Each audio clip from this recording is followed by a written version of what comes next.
Welcome to GGL news. Shri Neelakanteshwara Swamy అమ్మవార్లకు పట్టు వస్త్రాలు సమర్పించిన ఎమ్మిగనూరు ఎమ్మెల్యే బివి జయనాగేశ్వరరెడ్డి.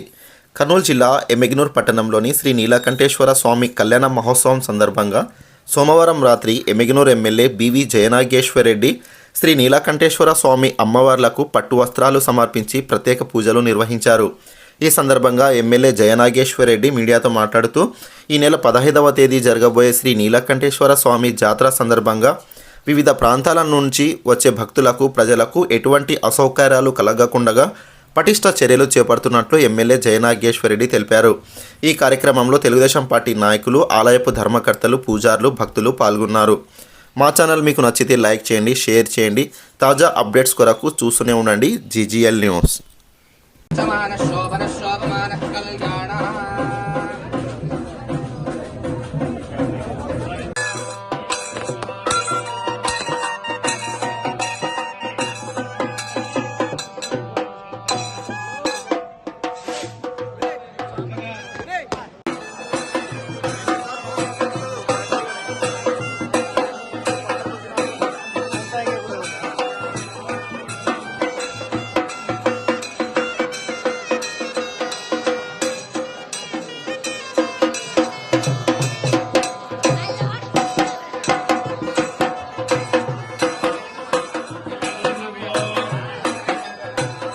పేతంగా జరిగేటువంటి మా ఎమ్మిగనూరు నియోజకవర్గంలోని నీలకంఠేశ్వర జాతర ఈ రోజుతో మొదలైనట్టు ఈ యొక్క జాతర దాదాపు నెల రోజులు దేశ విదేశాల నుంచి ఎమ్మిగనూరు వాస్తవ్యులు ఎక్కడున్నా ఈ పండగకు ప్రతి ఒక్కరు కూడా వచ్చి అత్యంత ఘనంగా జరుపుకునే నీలకంఠేశ్వర జాతరకు ప్రతి ఒక్కరికి ఎమ్మిగనూరు నియోజకవర్గం కాకుండా రాష్ట్రంలో ఉన్నటువంటి ప్రజలందరూ కూడా జాతర శుభాకాంక్షలు తెలియజేస్తున్నాం.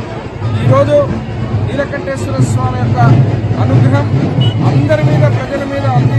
ప్రతి ఒక్కరి మీద కూడా ఇటు రైతులు కావచ్చు, యువకులు కావచ్చు, అదే రకంగా ప్రజానికం అందరి మీద కూడా ఉండి ఈ సంవత్సరం సుఖ సంతోషాలతో ఏదైతే ఈరోజు భోగి, సంక్రాంతి, కనుమ సందర్భంగా వచ్చినటువంటి యొక్క పండుగ మరొక్కసారి రాష్ట్ర ప్రజలకు, ఎమ్మిగనూరు నియోజకవర్గ ప్రజలందరూ కూడా భోగి, సంక్రాంతి, కనుమ మరియు నీలకంఠేశ్వర స్వామి జాతర శుభాకాంక్షలు తెలియజేస్తూ సెలవు తీసుకుంటాం.